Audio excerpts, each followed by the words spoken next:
నమస్తే.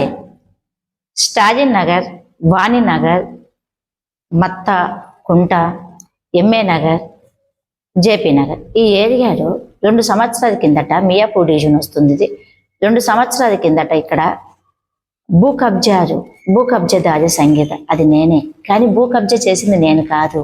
పెద్ద తలకాయలు ఉన్న వ్యక్తులు చేస్తే నిరుపేదలకు అన్యాయం జరుగుతుందని చెప్పి ఆ గడ్డ మీద నిలబడి ఎంతో మంది త్యాగమూర్తులు నా కోసం 500,000 రూపాయలు వేసి మమ్మల్ని ముందుకు నడిపించి అక్కడ విజయవంతంగా చేద్దాం అనుకుంటే కొంతమంది కబ్జాలు బయటపడతాయని మా మీద అక్రమ కేసులు పెడితే మేము లోపలికి వెళ్ళి బయటకు వచ్చి దొంగలపై కేసులు పెట్టి ఎవరైతే దొంగలు ఉన్నారో వాళ్ళని మేము అప్పచెప్పడం జరుగుతుంది. ఈరోజు గవర్నమెంట్ నుంచి మేము ఎవరైతే మీ సంఘంలో ఉన్నారో ఇల్లు లేని వాళ్ళకి ఖచ్చితంగా మనం చేద్దాం, మీరు ఇల్లు లేని వాళ్ళకి వాళ్ళ రిజిస్టర్ ఏదైతే ఉందో మా కాడికి పంపించండి అని చెప్పి మాకు పైనుంచి ఆర్డర్ వచ్చింది.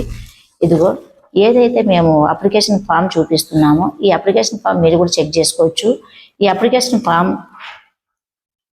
ఒక వ్యక్తికి మీ సేవలు ఏదైతే మీరు అప్లికేషన్ చేసుకుంటారో అదే విధంగా, ఎందుకంటే మా ఖర్చులు కూడా ఉంటాయి. మేము ఏది కబ్జా చేయలేదు, ఏది దోపిడీ చేయలేదు. ఇప్పటి వరకు మేము ఈ 2 సంవత్సరాల నుంచి చాలా అప్పులపాలై ఉన్నాం, బాధలు పడుతున్నాము.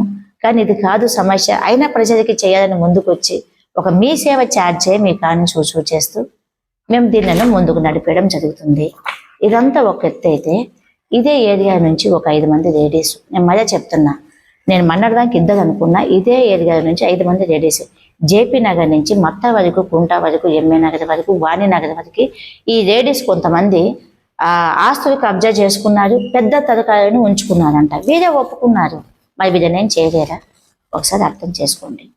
నేనైతే ఇలాంటి దొంగ ముండలికి తోలు తీయనికి ముందుకు వస్తున్నా. మీ వంతు మీ ఇంట్లో చెత్త ఎలా ఊడ్చి పడేస్తారో అలాగే మీ ఇంటి పక్కన ఇలాంటి పనికి మారిన ముండలు ఉంటే, నేను మళ్ళీ చెప్తున్నా, ఇలాంటి ముండలతో కొన్ని సంసారాలు విడిపోతున్నాయి, రోడ్డు ఎక్కుతున్నారు, రోడ్డు పాలు అవుతున్నారు, మంచిగా బ్రతికే జీవితాలు కూడా నాశనం అయిపోతున్నాయి. ఇలాంటి రోజు ఉండడానికి వీలు లేదని మేము నిర్ణయించుకున్నాము. మీ వంతు కూడా మీరేం చేయాలంటే, మీ ఇంట్లో చెత్త ఏదో ఊడ్చి పడేస్తారు, మీ ఇంటి పక్కన ఎవరున్నా కూడా మీ చేత కాకపోతే మాకు కంప్లీట్ ఇవ్వండి. ఈ పెద్ద తలకాయలకున్న బాధ్యతకు నేను ఒకటే చెప్తున్నాను, మీ భర్తలు మీ మాట వినకుండా ఇలాంటి ముండలతో సంబంధాలు పెట్టుకుంటే మీరు సైలెంట్గా ఉండాల్సిన పని లేదు. వాళ్ళ తోలు మీరు తీయండి, వీరి తోలు మేము తీస్తాం. మన సమాజాన్ని, మన సొసైటీని మనమే మార్చుకుందాం. ఉంటాం.